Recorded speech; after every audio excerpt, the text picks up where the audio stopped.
నమస్తే. Welcome to our channel. నేను ప్రియాంకరావు.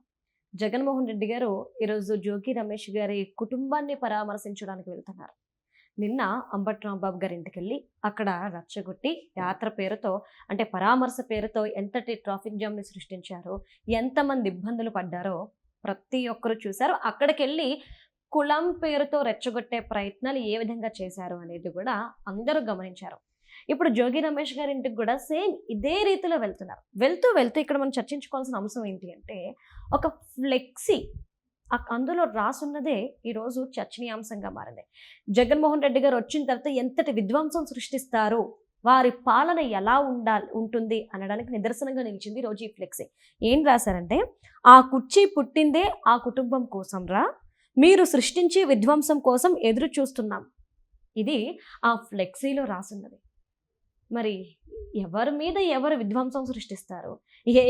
అసలు ఆ కుర్చీ ఆ కుటుంబం కోసం మాత్రమే ఎందుకు పుట్టింది తెలుసుకుందాం. మనతో మాట్లాడడానికి ప్రముఖ పొలిటికల్ అనలిస్ట్ డివి శ్రీనివాస్ గారు ఉన్నారు. ఆయన అడుగుదాం. నమస్కారం సార్. నమస్తే. అంటే ఒకప్పుడు రాజు పోతే వాళ్ళ కొడుకు, ఆయన పోతే మళ్ళీ వాళ్ళ కొడుకు, ఈ విధంగా రాజ్యాన్ని పాలించేవారు. ఆ రాచరికం పోయింది. ఇప్పుడు ప్రజాస్వామ్యం వచ్చింది. ఈ ప్రజాస్వామ్యంలో కోసం కూడా ఆ కుటుంబం కోసమే ఆ కుర్చీ పుట్టిందంట. వాళ్ళు రాక కోసం ఎదురు చూస్తున్నారు. ఆ విధ్వంసం, వాళ్ళు సృష్టించే విధ్వంసం కోసం ఎంతో మంది కాచుకొని కూర్చున్నారు. ఇది జగన్మోహన్ రెడ్డి గారి యాత్రలు, అంటే యాత్ర అనే చెప్పాలి, అంతమందిని వేసుకొని వెళ్తున్నారు కాబట్టి ఇందులో వెలిసిన ఫ్లెక్సీ సార్. అంటే జగన్మోహన్ రెడ్డి గారు వస్తే ఏం చేస్తారనడానికి నిదర్శనం ఇది. అంటే విధ్వంసక రెడ్డి జగన్మోహన్ రెడ్డి కాదు, ఆయన పేరేంటి, విధ్వంసక రెడ్డి అనమాట. అంటే అదొక విధ్వంసక పార్టీ. ఇప్పుడు అతను చేస్తుందంతా విధ్వంసక యాత్రలు, అవి ఓదార్పు యాత్రలు కావు. మీరు సృష్టించే విధ్వంసం కోసం ఎదురు చూస్తున్నామంటే అసలు ఉన్మాదం, ఇక అది తారాస్థాయికి చేరిందనాలా. ఇప్పుడు జగన్ సృష్టించే విధ్వంసం కోసం ఎదురు చూస్తున్నామంటే ఇప్పుడు వాళ్ళంతా కూడా నీకు అక్కడే అర్థమైపోవటంలా సైకోలు, ఉన్మాదులు. ఆ కుర్చీ పుట్టిందే ఆ కుటుంబం కోసం రా అంటే ఆ కుటుంబంలో షర్మిల కూడా ఉంది. ఇది మర్చిపోయాను సార్. ఇప్పుడు షర్మిల కోసం మరి ఆ కుర్చీ ఏంటి, ఆ మాటలు ఏంటి, ఆ రాతలు. అదేమంటే జగన్మోహన్ రెడ్డి ఏమంటాడు, తప్పేమిటి, భావస్వేచ్ఛ ప్రకటన.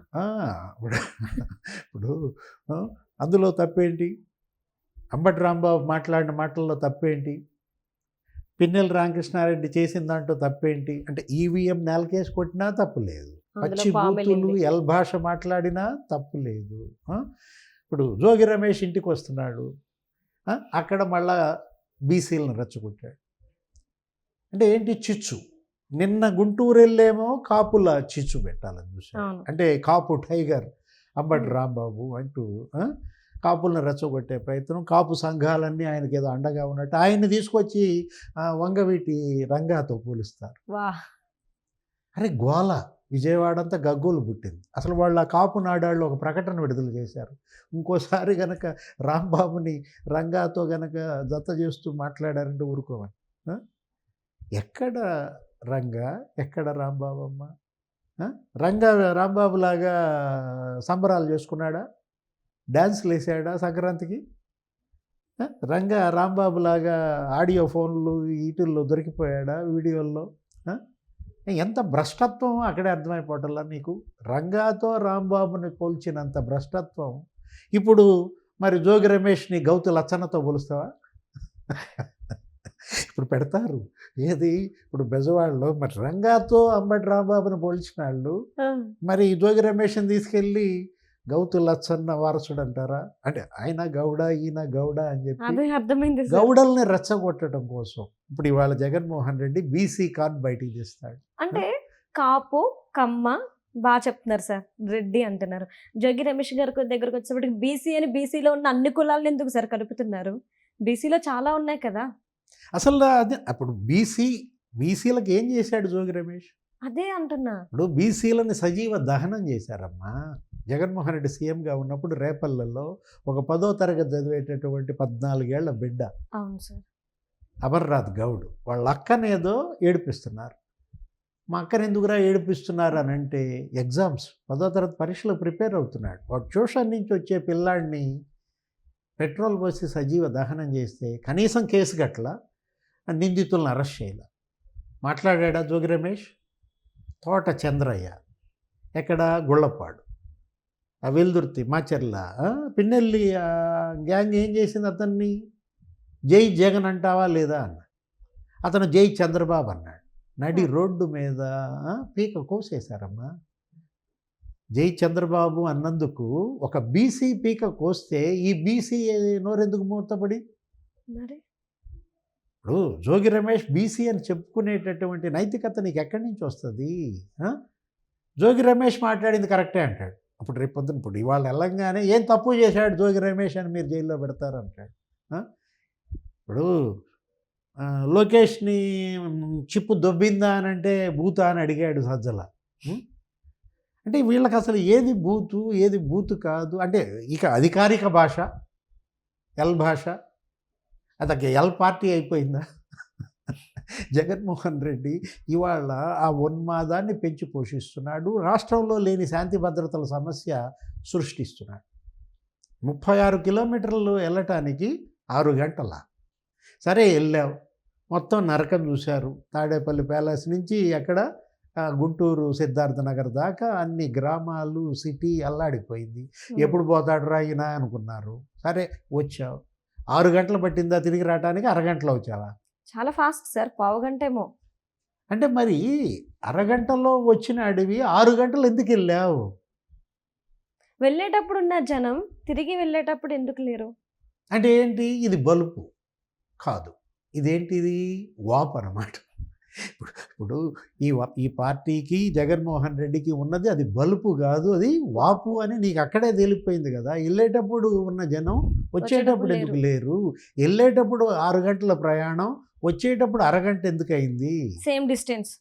అంటే ఏంటంటే అతను ఆంధ్రప్రదేశ్ పైన ఇవాళ కక్ష కట్టాడు, పగ తీర్చుకుంటున్నాడు. తనని ఓడించిన ప్రజలపైన పగబట్టాడు, ప్రజలపై పగ తీర్చుకుంటున్నాడు. సార్ అంటే ఇంకొక చిన్న డౌట్ వచ్చింది సార్. జగన్మోహన్ రెడ్డి గారు ఈ విధంగా వస్తున్నప్పుడల్లా ట్రాఫిక్ జామ్ అవ్వడం, ప్రజలు ఇబ్బంది పడ్డం, ఇప్పుడిప్పుడే ఆంధ్రప్రదేశ్ అభివృద్ధి చెందుతున్న రాష్ట్రంగా మారింది.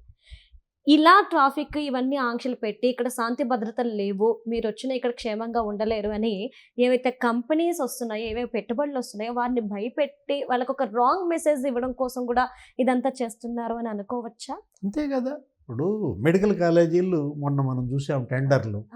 ఏమన్నాడు ప్రెస్ మీట్ పెట్టి? బెదిరించారు.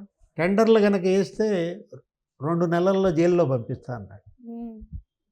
పోలీసులను ఏమంటున్నాడు? సప్త సముద్రాల అవతలున్న లాక్కు వస్తా అంటాడు. సుబ్బరాయుడు, నువ్వు తెలంగాణ అనుకుంటున్నావేమో, సప్త సముద్రాల అవతలున్నా కూడా ఈడ్చుకొస్తానంటాడు. అంటే ఐపీఎస్ని నిన్న గుంటూరులో పట్టాపురం సిఐ వాళ్ళని బెదిరించాడు. ఏంటి?